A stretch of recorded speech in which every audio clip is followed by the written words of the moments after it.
नमस्कार। जय माता रानी की। कार्तिक महात्म्य की कथा 5वां अध्याय। राजा पृथु बोले, हे नारद जी, आपने कार्तिक मास में स्नान का फल कहा। अब अन्य मासों में विधि पूर्वक स्नान करने की विधि, नियम और उद्यापन की विधि बतलाइए। देव ऋषि नारद ने कहा, हे राजन, आप भगवान विष्णु के अंश से उत्पन्न हुए हैं, अतः यह बात आपको ज्ञात ही है। फिर भी आपको यथाचित विधान बतलाता हूँ। आश्विन माह में शुक्ल पक्ष की एकादशी से कार्तिक के व्रत करने चाहिए। ब्रह्म मुहूर्त में उठकर जल का पात्र लेकर गांव से बाहर पूर्व अथवा उत्तर दिशा में जाना चाहिए। उसके बाद जो मनुष्य मुख शुद्धि नहीं करता, उसे किसी भी मंत्र का फल प्राप्त नहीं होता है। अतः दांत और जीभ को पूर्ण रूप से शुद्ध करना चाहिए और मंत्र का उच्चारण करते हुए दांतुन तोड़नी चाहिए। हे वनस्पते, आप मुझे आयु, कीर्ति, तेज, प्रजा, पशु, संपत्ति, महाज्ञान, बुद्धि और विद्या प्रदान करो। इस प्रकार उच्चारण करके वृक्ष से बाहर अंगुली की दांतुन ले। दूध वाले वृक्ष से दांतुन नहीं लेनी चाहिए। इसी प्रकार कपास, कांटेदार वृक्ष तथा जले हुए वृक्ष से भी दांतुन लेना मना है।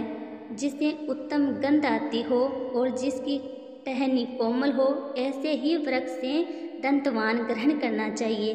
प्रतिपदा, अमावस्या, नवमी, छठी, रविवार को चंद्र तथा सूर्य ग्रहण में दांतुन नहीं करने चाहिए। तत्पश्चात भली भांति स्नान करके फूल माला, चंदन और पान आदि पूजा की सामग्री लेकर प्रसन्न चित्त व भक्तिपूर्वक शिवालय में जाकर सभी देवी देवताओं की अर्घ्य, आचमनीय आदि वस्तुओं से पृथक पृथक पूजा करके प्रार्थना एवं प्रणाम करना चाहिए।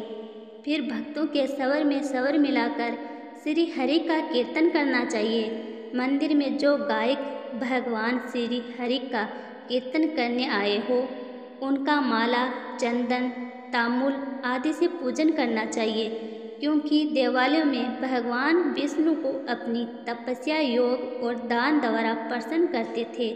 परंतु कलयुग में भगवत गुणगान को ही भगवान श्री हरि को प्रसन्न करने का एकमात्र साधन माना गया है। नारद जी राजा पृथु से बोले, हे राजन, एक बार मैंने भगवान से पूछा कि हे प्रभु, आप सबसे अधिक कहाँ निवास करते हैं। इसका उत्तर देते हुए भगवान ने कहा, हे नारद, मैं बैकुंठ या योगियों के हृदय में ही निवास नहीं करता, अपितु जहाँ मेरे भक्त मेरा कीर्तन करते हैं, मैं वहाँ निवास अवश्य करता हूँ। जो मनुष्य चंदन माला आदि से मेरे भक्तों का पूजन करते हैं, उनसे मेरी ऐसी प्रतीति होती है जैसी कि मेरे पूजन से भी नहीं हो सकती। नारद जी ने फिर कहा, सरीस, धतूरा, गिरजा, चमेली, केसर, कंधार और कटहल के फूलों व चावलों से भगवान विष्णु की पूजा नहीं करनी चाहिए। कटहल, कंद, गिरीश, जूही, मालती और केवड़ा के पुष्पों से भगवान शंकर की पूजा नहीं करनी चाहिए। पूजा में जो फूल निर्दिष्ट हैं, उन्हीं से उनका पूजन करना चाहिए। पूजन समाप्ति के बाद भगवान से क्षमा प्रार्थना करनी चाहिए। हे सूर्येश्वर, हे देव, मैं मंत्र जानता हूँ न क्रिया में भक्ति से भी हीन हूँ। मैंने जो कुछ भी आपकी पूजा की है उसे पूरा करे।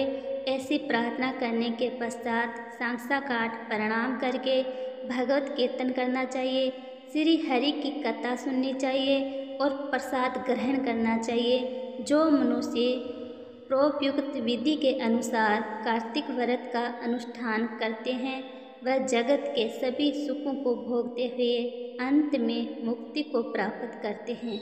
जय श्री हरि।